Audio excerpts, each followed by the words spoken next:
I had attended enough Galactic Council sessions to know that wars rarely began with gunfire. They started in chambers like this, where polished speeches disguised impossible choices. The Council Nexus floated between the stars, home to hundreds of civilizations that claimed to preserve peace. Its crystal dome overlooked entire nebulae, reminding us how small even the greatest empires truly were. Yet inside, pride often outweighed wisdom. As humanity's representative, I sat near the outer circle, unnoticed by most delegates.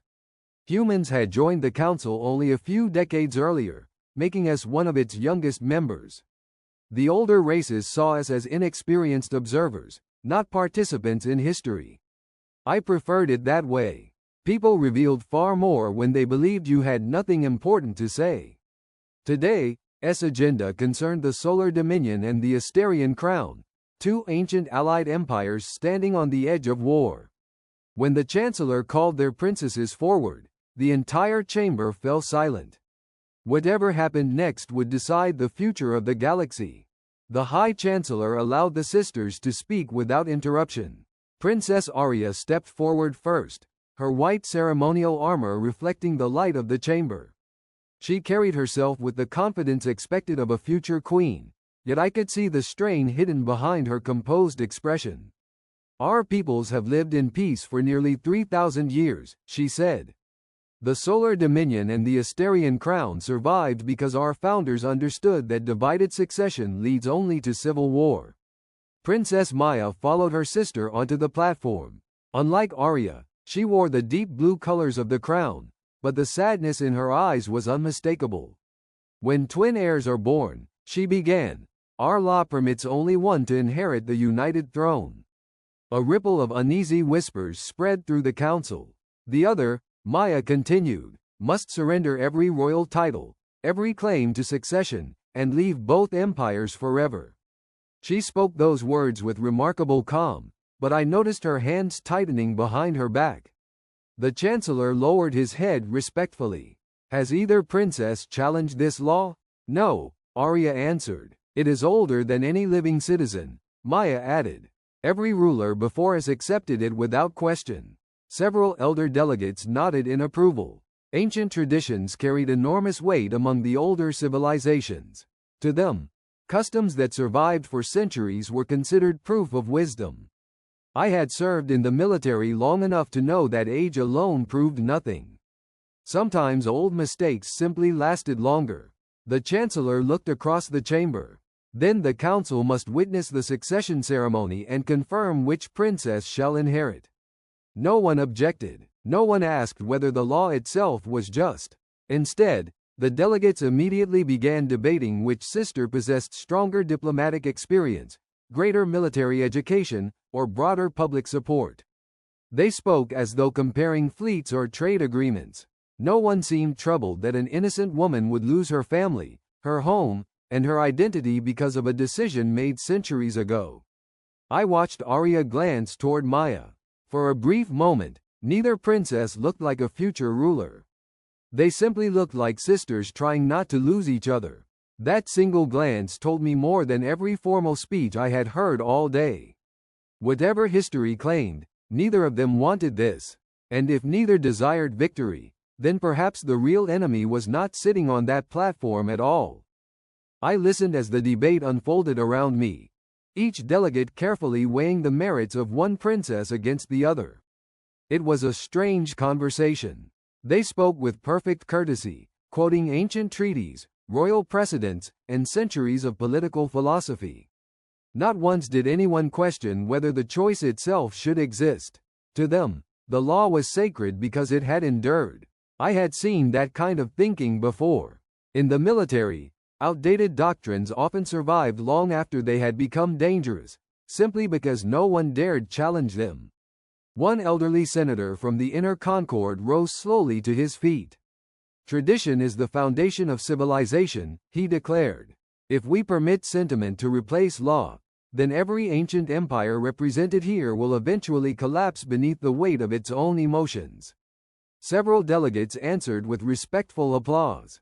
I looked toward Arya. She remained perfectly still. Then I looked at Maya. She wore the same expression I had seen on soldiers moments before receiving impossible orders. Calm on the outside, broken somewhere much deeper. The realization settled heavily in my mind. Neither sister feared death. They feared surviving without each other. The Chancellor finally addressed the council again. Before the succession ceremony begins tomorrow, any recognized representative may offer observations relevant to preserving peace. No one moved. The silence stretched across the chamber. I considered remaining seated. Humanity was here only as an observer. Speaking now would accomplish little except attract unwanted attention. Yet every instinct I possessed argued otherwise. If peace demanded destroying the life of someone who had committed no crime, then perhaps it deserved to be questioned. I stood. The movement alone drew hundreds of curious eyes toward the outer circle where the human delegation sat. Whispers spread almost immediately. The human? Why is he standing? What could such a young civilization possibly contribute? I ignored them. For the first time since entering the council chamber, every ancient empire was looking directly at me. And somehow, I had the feeling that my next words would be remembered long after this meeting ended. I walked slowly toward the center platform, hearing nothing except the sound of my own footsteps echoing across the crystal floor. Hundreds of delegates watched in silence. Some appeared curious. Others looked mildly irritated that a human had interrupted proceedings reserved for civilizations thousands of years older than my own. I reached the speaking circle, folded my hands behind my back, and looked first at Princess Arya, then at Princess Maya. I have listened carefully, I began. I have heard arguments about stability, tradition, and political necessity. Every speaker has explained why this law must be obeyed. I paused, but no one has explained why it was created. The chamber remained silent. If peace can exist only by destroying the life of an innocent person, I continued, then it is not peace. It is simply defeat wearing a beautiful disguise. The words hung in the air. Several delegates shifted uncomfortably. Others frowned. The Chancellor studied me without expression. I am not questioning your history, I said calmly. I am questioning our understanding of it. I turned toward the assembled council. Laws are written by people. People make mistakes. Records are altered. Wars erase evidence. Governments rewrite victories. Every civilization represented here knows this. A few older delegates exchanged uneasy glances. So before we exile one sister forever, I said, should we not first determine whether the founders truly demanded such a sacrifice? The silence lasted only a heartbeat. Then it shattered. Outrageous. The human insults our ancestors. He presumes to question 3,000 years of law. Voices erupted from every direction. One senator struck his podium with enough force to crack its polished surface. Another laughed openly. A child lectures us about history? Princess Arya looked at me with surprise. Princess Maya's eyes held something different. Hope. Only a flicker. But it was there. I ignored the shouting and remained where I stood. I had not come to tell them they were wrong. I had only asked a question no one else had dared to ask. Sometimes that was enough to threaten an empire built upon unquestioned certainty. And judging by the anger filling the chamber, I had just done exactly that. The uproar rolled through the chamber like a tidal wave. Delegates who had remained silent throughout the hearing suddenly found their voices. Some stood from their seats, pointing toward me as if I had committed an unforgivable crime. Others demanded that my statement be struck from the official record before it could influence the proceedings. I remained where I was, saying nothing. Years in uniform had taught me that angry people often revealed more than calm ones. At last, High Chancellor Sereth raised his crystal staff and struck the floor 3 times. The sharp sound echoed beneath the great dome, forcing the chamber into reluctant silence. The human representative has been heard, he declared. The council will now respond. A towering senator from the Varelian assembly rose first. His silver robes swept across the floor as he fixed all 4 of his eyes on me. Humanity has belonged to this council for less than a single generation, he said. Our empires have preserved civilization for thousands of years. You presume to question traditions older than your recorded history. Several delegates nodded in agreement. Another representative, this one from the core dominion, allowed himself a thin smile. Perhaps humans believe every problem can be solved by rewriting the past. We do not indulge such fantasies. Laughter spread through the chamber. I waited for it to fade before answering. I asked for evidence, I replied evenly. Not permission. That only deepened their irritation. The succession law has never been questioned, the Varelian senator replied sharply. That, I said, is not the same as proving it is correct. The chamber fell quiet again. For a brief moment, uncertainty crossed several ancient faces. It disappeared almost immediately. High Chancellor Sereth looked across the delegates. The council will vote, one by one. Illuminated symbols appeared above every delegation. Proceed with the ceremony. Reject the human proposal. Maintain the ancient law. The lights multiplied until the result became unmistakable. The motion passed by an overwhelming majority. The succession ceremony would begin the following day. As the delegates relaxed, convinced the matter was settled, I quietly closed my notebook. Votes could silence questions. They could never erase the truth. And for the first time since arriving at the council, I knew exactly what I needed to do next. The council adjourned believing the crisis had been resolved. Delegates drifted from the chamber in orderly groups, discussing tomorrow's ceremony as though the outcome were already history. No one looked at the two sisters anymore. They had become symbols instead of people, and symbols were always easier to sacrifice than living souls. I left through the eastern corridor without attracting attention. That, at least, had not changed. Most representatives still viewed humanity as a minor civilization whose opinions carried little weight. They assumed I would return quietly to my quarters, file a diplomatic report, and watch the ceremony from the audience like everyone else. They were wrong. The moment I stepped aboard the USS Horizon, my executive officer was already waiting. Captain Donovan, Elena Brooks said, falling into step beside me. You look like they declared war. I hope not, I answered. Because I intend to prevent one. She raised an eyebrow but asked no further questions until the hatch sealed behind us.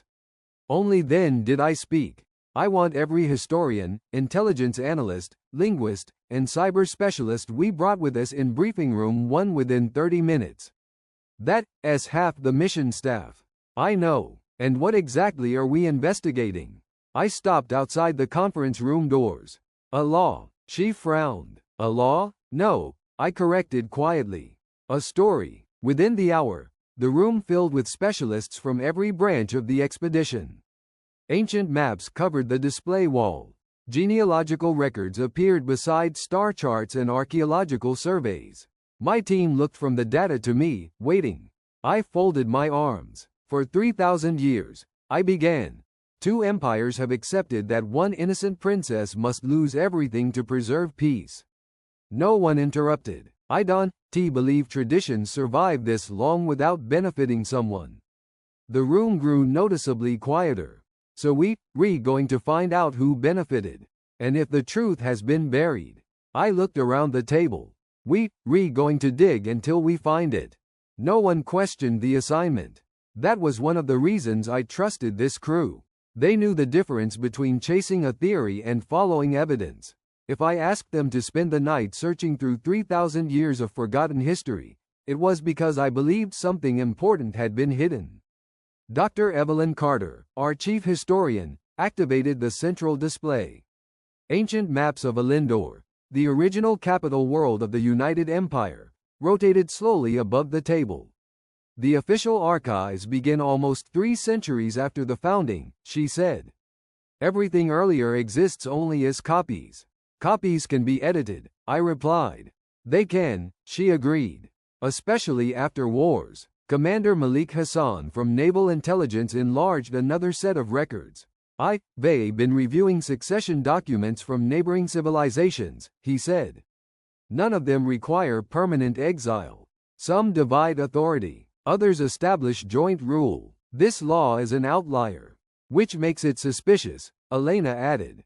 Our cyber specialist, Naomi Chen, leaned forward. I found something stranger. Every verified archive points back to the same restoration project completed 800 years ago. Restoration? I asked. She nodded. The official explanation says the original records were damaged during a palace fire. Everything currently recognized as authentic was reconstructed afterward. Silence settled across the room. I had heard that excuse before.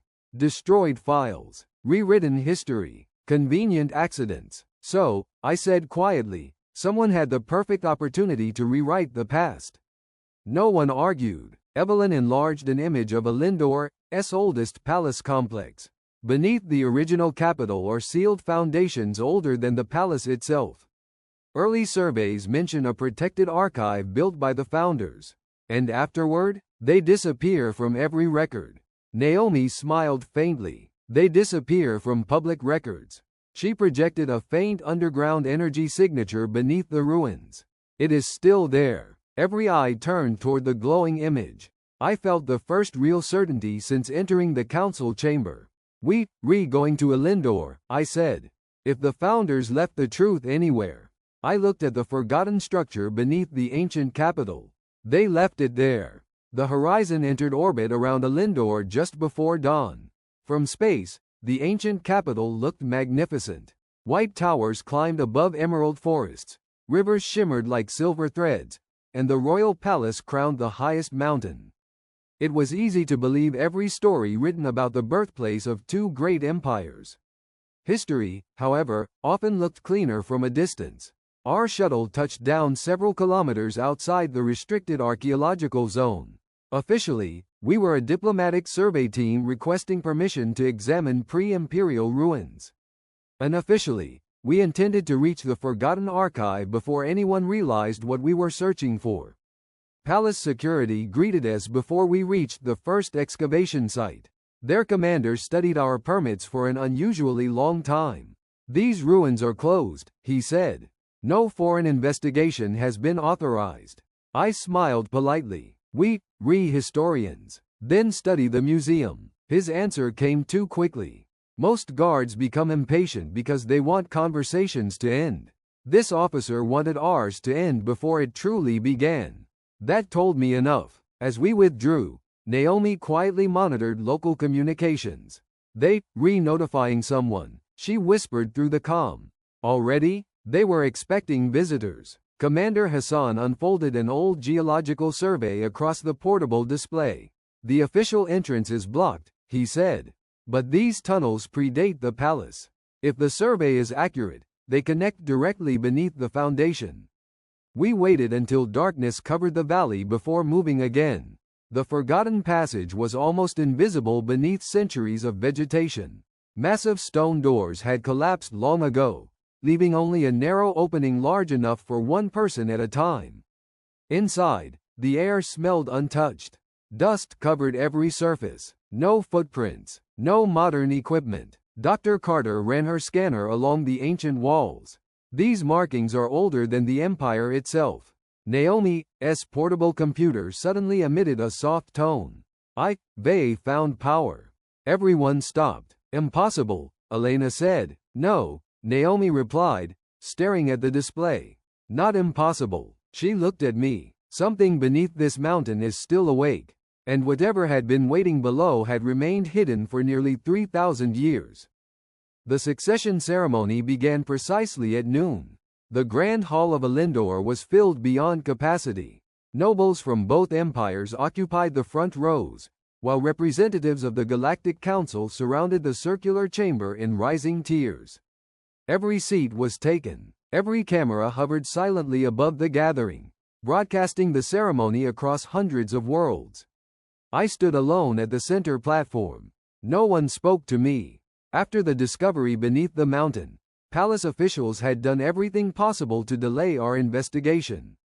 They questioned our permits, blocked access to the ruins, and even attempted to confiscate the archive we had recovered. None of it mattered anymore. The truth was already with us. High Chancellor Sereth stepped forward, holding an ancient staff crowned with a crystal sphere. Jake Donovan, he announced. By unanimous decision of the council, you have been chosen as the neutral witness. You will receive the Scepter of Judgment and determine which heir shall inherit the united throne. A servant approached carrying a velvet cushion. Upon it rested the scepter. Forged from white metal older than either empire, it had passed through generations of rulers. Countless destinies had been decided by the hand that carried it. The attendant presented it to me. I accepted it carefully. It felt surprisingly heavy, not because of its weight, because of what everyone expected me to do. Princess Arya stood to my left. Princess Maya stood to my right. Neither looked at the other. Neither looked at me. The chamber was perfectly silent. The chancellor raised his voice. According to sacred law, the chosen heir shall inherit both crowns. He paused. The rejected heir shall surrender all titles and depart into permanent exile before sunset. I slowly looked from one sister to the other. I could hear thousands of people waiting for a single name. Instead, I lowered the scepter. My decision, I said calmly, cannot be made. Confused murmurs spread across the chamber. The chancellor frowned. You have been given authority to choose. No, I answered. I have been asked to condemn an innocent woman. I reached into my coat and removed the crystalline data core recovered beneath Elyndor. Naomi activated it remotely. Ancient light flooded the chamber. A holographic figure appeared above the platform.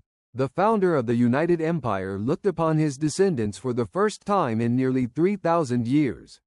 And with his first words, centuries of lies began to crumble. The chamber fell into absolute silence. No one moved. No one even seemed willing to breathe as the holographic figure slowly raised his head. His robes bore the original crest of the United Empire, untouched by the countless changes introduced over 3,000 years. His face was calm, his voice clear, carrying an authority no living ruler could challenge. If you are seeing this, he began, then our descendants stand at a crossroads. The recording continued without interruption. My brother and I founded this union so that no family would ever again be divided by ambition. Should twin heirs be born, they shall rule together until one freely chooses to step aside. Neither shall be stripped of honor, title, or home against their will. Unity cannot be built upon sacrifice forced upon the innocent. A wave of disbelief swept across the hall. Every official version of the succession law had been a lie. The archive shifted again. Centuries of records unfolded before the council, revealing names, signatures, and secret decrees issued generations after the founders had died. A small circle of powerful aristocratic families had rewritten the law, creating the ritual of exile to keep both empires divided and dependent upon their influence. Fear had become their greatest weapon, and tradition their perfect disguise. The evidence was undeniable. Princess Arya stared at the hologram, tears filling her eyes. Maya covered her mouth, unable to speak. High Chancellor Sereth slowly lowered his head. I looked at the Scepter of Judgment resting in my hands. For centuries it had symbolized a choice that should never have existed. Without haste, I walked between the two sisters. The entire galaxy watched. Then I knelt. I placed the scepter gently on the crystal floor between Arya and Maya. The sound of metal touching stone echoed through the silent chamber. I rose and faced the council. They forced a human to choose, I said quietly. My answer has changed the fate of two empires. I looked at the sisters. I refused to choose between family. Then I turned toward every delegate gathered beneath the great dome. I choose the truth. No applause followed. No cheers. Only silence. Because everyone present understood that, in a single moment, a tradition that had endured for 3,000 years had come to its end. The silence lasted only a few seconds before the chamber erupted into chaos. Delegates who had defended the succession law moments earlier now demanded immediate verification of the archive. Historians rushed toward the holographic recorder while legal scholars compared the founder's words with the official texts preserved in imperial records. No one questioned the authenticity of the ancient technology. They questioned only how such a deception had remained hidden for so long. I stepped away from the center platform and watched events unfold without saying another word. The evidence spoke better than I ever could. Within an hour, the Council's Historical Commission delivered its conclusion. The archive was genuine. The Founder's seal matched every authenticated artifact recovered from the earliest settlements of Elyndor. The holographic encryption had never been broken or altered. Even the genetic signatures embedded within the recording belonged to the first royal bloodline. There was no room left for doubt. The succession law had been forged centuries after the Empire's creation. A handful of aristocratic houses had rewritten history to preserve their own influence, ensuring that every generation of rulers remained divided by fear instead of united by trust. The consequences were immediate. The nobles responsible were stripped of their authority before the council itself. Their estates were seized, their political privileges revoked, and criminal investigations began across both empires. Some attempted to flee the chamber, but palace guards blocked every exit long before the verdict was announced. For the first time in nearly 3,000 years, Princess Arya and Princess Maya stood together without anyone ordering them apart. Neither wore a crown, neither needed one. The embrace they shared was greeted not with applause, but with something far more meaningful. Relief. High Chancellor Sereth slowly approached me. "Jake Donovan," he said, his voice carrying across the chamber. "Today one human prevented a war that would have consumed half the galaxy." He turned toward the assembled delegates. "Let the official record state that peace was preserved not by obedience to tradition, but by the courage to question it." No one objected, and for the first time since humanity had joined the Galactic Council, I no longer felt like the youngest representative in the room. I simply felt like a man who had done what conscience demanded. The celebrations continued long into the night, but I never attended them. Banquets had their place, yet they were poor places to make lasting decisions. While musicians filled the palace with songs of victory, I sat with the human delegation aboard the USS Horizon, preparing the only proposal that truly mattered. The following morning, the Galactic Council reconvened. This time the atmosphere was different. No one laughed when I entered. The delegates who had dismissed humanity only days earlier greeted me with respectful silence. Some even stood as I walked toward the central platform. I appreciated the gesture, but it changed nothing. I had not come for recognition. High Chancellor Sereth addressed the chamber. "Representative Jake Donovan, the Council has voted unanimously to award you the Star of Galactic Unity, permanent advisory status, and honorary citizenship within both the Solar Dominion and the Asterian Crown." Every eye turned toward me. I bowed respectfully. "I am honored," I said. "But I must decline." A murmur swept through the chamber. I did not come here seeking titles. I did not save two sisters so that I could become a noble. I simply refused to let an innocent person pay the price for someone else's lie. The Chancellor nodded slowly. "Then what does humanity ask in return?" I activated the display behind me. A single document appeared above the chamber. The Galactic Charter of Free Choice. "This charter establishes one principle," I explained. "No government, empire, council, religion, or tradition may force an innocent individual to surrender freedom, family, or life for political convenience. Any law demanding such sacrifice shall be subject to immediate review by the Galactic Council." The delegates studied the proposal in silence. "It does not erase history," I continued. "It prevents history from repeating itself." One by one, representatives rose from their seats. Not to argue, to support it. The voting crystals illuminated across the chamber. Green, then another, and another, until every delegation had voted in favor. The charter passed without a single dissenting voice. For the first time in its history, the Galactic Council had chosen justice over tradition. And I believed the galaxy had finally begun to grow up. 5 years passed more quickly than I expected. The galaxy changed in ways few of us could have imagined on the day the succession ceremony nearly divided two empires forever. The Solar Dominion and the Asterian Crown no longer stood as uneasy allies bound together by fear. They had become true partners, united by trust instead of tradition. Princess Arya was crowned Queen of the United Realm, but she never ruled alone. Remembering the Founder's original vision, she appointed her sister as the first Supreme Chancellor of the Interstellar Diplomatic Assembly, giving Maya authority over negotiations between member worlds. Together they governed exactly as the ancient archive had intended centuries before. Every year I received an invitation to Elyndor. Every year I politely declined. History had a habit of turning ordinary people into symbols, and I had no desire to become one. Still, reports reached Earth without fail. The old Hall of Succession had been transformed into the Hall of Truth.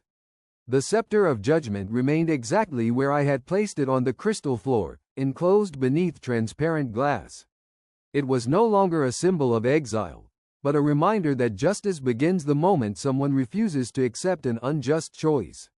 The day of the failed ceremony became known across the galaxy as Free Choice Day. Billions gathered on Elyndor each year, not to celebrate a human diplomat, but to celebrate the end of fear disguised as law. Children from both empires learned the real history of their founders. Schools taught the complete archive without censorship. Future rulers swore their oaths before the original words preserved beneath the mountain, promising never again to place power above truth. Sometimes journalists asked why I never returned for the ceremonies. My answer was always the same. The heroes were never the men who asked the question. They were the two sisters who chose to stand together once the truth set them free.